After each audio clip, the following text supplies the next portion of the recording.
We heard from Nebraska head coach Matt Rule here on Monday as the Huskers now in their bye week. Hi, Sean Callahan at HuskerOnline.com. This report brought to you by First Interstate Bank. At First Interstate Bank, we have a limited time offer that we want to share with you from now through November 21st. We want to give you $600. It's easy. Simply open a new checking account, savings account, or both online at your branch today. Use code FALL25BONUS, and you can put $600 in your wallet. You deserve it. Learn more at firstinterstatebank.com/fall25bonus. Subject to eligibility requirements. First Interstate Bank, member FDIC. But it was great to hear from Nebraska head coach Matt Rule as the Huskers now head into their second bye week on a high note. It was a huge win, and to go on the road, I think it's our first time having three road wins since 2014, and we have one more chance, which would be the first time since 2010. So we're going to continue to work this week so we're ready for that game next week.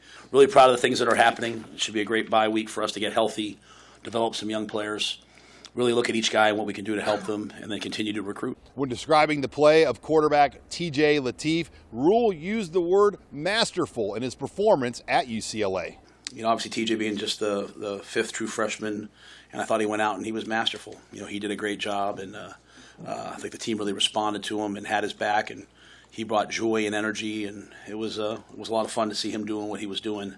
The other big thing we heard from Matt Rule was just the campaigning for running back Emmett Johnson. It's clear how high Rule is on the season he's having and thinks that Johnson should be considered for All-American honors, Doak Walker Award, and even a bigger award that's done in New York City. I personally believe Emmett Johnson should be in New York for I think he should be a Heisman candidate. I think he should be a Doak Walker finalist, if not winner. And I think what he's doing is, fantastic. I hope people appreciate seeing him. He's a first-team All-American, and I don't know who was the last person that was first-team All-American. It was since 2011, Levante David.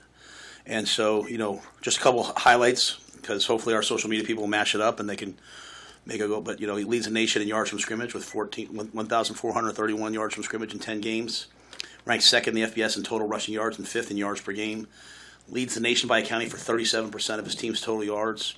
Among power conference players, he's number one at 37.1. Jeremiah Love, another great player at Notre Dame, is second at 29.6. Emmett is one of only three players in FBS with at least 10 rushing touchdowns and 3 receiving touchdowns. Only running back in power conference play with 4 100-yard rushing games in conference play. 2 pages, that's how good he is. Most rushing yards for the Huskers since the Doak Walker Award finalist Amir Abdullah in 2014. Most touchdowns for a Nebraska player since Amir Abdullah had 22 touchdowns in 2014. Emmett became the first player in Big Ten since at least 1995 to have more than 125 rushing yards, more than 100 receiving yards, a rushing touchdown, and 2 receiving touchdowns in the same game. Wow. First player in Nebraska history to have 100 rushing yards and 100 receiving yards in a game. He'll win a bunch of awards this week, and we haven't been able to announce them yet. But really, really proud of Emmett, his character. Nebraska's run game has come on late, and Rule gave a lot of credit to the play of the wide receivers and just the perimeter blocking. We have the best blocking wideouts. I have NFL guys sending me tapes of man, look at your guys blocking. We have the best blocking wideouts. They're literally out there hunting. They're not blocking, they're hunting. So we have great blocking wideouts. We have an O-line that, I hope everyone appreciates how well that O-line run blocks. They block everything. Luke Lindenmeyer, the way Luke blocks, Heinrich, Caden Nectarnock has become like a hammer for us. So I think there's a lot of pieces to it. And with the success of Nebraska's run game, we've also seen the sack number fall considerably. Yeah, well, I think the offensive line certainly has taken a step forward. You've also lost a lot. Donnie's had to, develop guys to be ready to play. We've had a lot of guys get hurt, right? You look at your right tackle spot. You've had Teddy, you've had Gunner, you went back to Teddy. Now you're playing with Turner. You've had a lot of turnover and injuries and things like that. I think there's something to consistency. There's something to the year before, the year like we just talked about with Emmett. Dana's in his first full year, and I think he's evolving in terms of what he likes and what we do well. I think we're running the ball more. It's not probably quite as much drop back, and so we're not under as much duress. TJ moved around some. As I said, some of the sacks. If you go back and listen to me after those games, right? I think people just kind of blow out. Oh, he's just coached people. Some of the sacks were coverage sacks. Some of the sacks were 4-second sacks. Some of them were just, hey, we absolutely just got run over, right?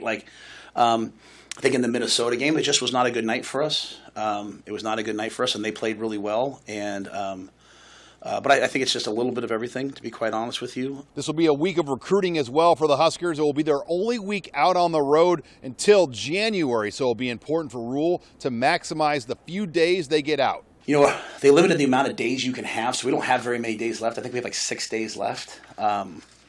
And to your point, there is nothing in December anymore. Now it's in January, so it kind of changes everything. So, yeah, we're still working on 26s. The portal's been moved back to January, but we all know that people are calling our guys, and so we kind of have to also, you have to look at your roster. You have to start looking at who you think is going to be in the portal, and then 26s and 27s both. So my plan is to head out on the road. Now we're still waiting to see all the FAA stuff, and can you fly here? There's some challenges to that we're waiting to see, because obviously some of the airports most affected are in some areas that we recruit pretty heavily. But yeah, I plan on going out on the road. I think Tequila and I are going to go out and continue to try to build off of what's happening right now. Transfer portal this year won't open until January 2nd, but Rule is very confident about the money they have in place to recruit in the portal. I think rosters will change over every year. This will be the first year we can go. We can do whatever. We have the money now. We can do. I can't complain anymore, right? Like we got what we need, and so this is the first time we're a have. But I want to keep the coaching staff, right? I want the coaches to stay, because I think that breeds. You don't want 3 new coordinators every year. So just think about Eckler's special teams.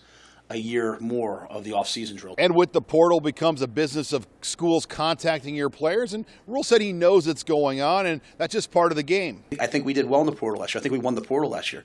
We can now go get anybody we want. At the same time, we also have the ability to keep our guys now, right? Guys don't have to be embarrassed about, hey, coach, I think I do, these people are offering me this. So we can offer I think we can now be the best of the best. So to answer your question, I want to put the best players in the country in this room, and not having to worry about, hey, can I afford to do it now? Some people might still have more than us, but we got a lot. So it's kind of a unique thing. And,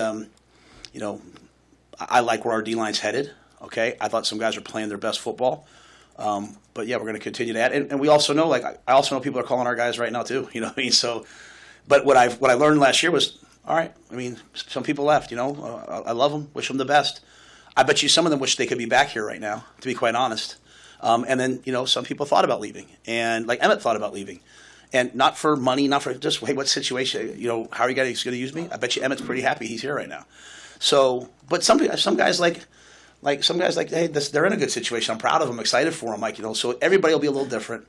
But I'm no longer worried about, we got what we need to go get the best players in the country. And they all, where else can you go? And we keep walking in other people's stadiums and taking over their stadiums in the Big Ten.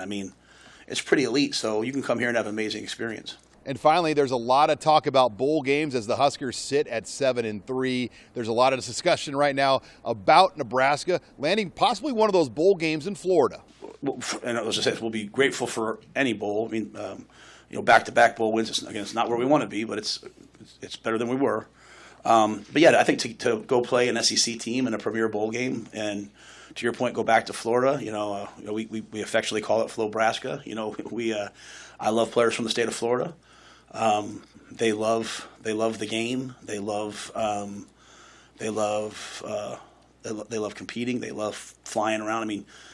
One of these days I should have you guys come out and watch the PAT field goal period. Ja'Cory just literally runs the period, screams and yells and talks trash. It's just give me 10 of those guys, and what else could we do? Yeah, I think that'd be really cool. I hadn't really thought about it until you said it. You can always tell when I'm not anticipating something. I kind of hesitate up here, and I'm hesitating. But that would be really cool, and I think it'd be really good for us in recruiting to take this brand. And I think, I saw some ranked teams on Saturday. That was a late game for us. I saw some ranked teams with not a lot of people in their stadiums, and and it's like, well, if you like atmosphere, if you like crowd, if you like being followed, come be a part of Husker Nation, man. We got something that not many people have, and so I'm sure we'll probably travel pretty well. I'm sure bowl games are dying to get us, and but right now, we got bye week, and then next week go try to play our best game next week. On the injury front, Nebraska hopes the bye week can get both Jack linebacker Deshaun McCullough back and inside linebacker Dawson Merritt. Reporting here with the Nebraska football team in Lincoln, I'm Sean Callahan of HuskerOnline.com.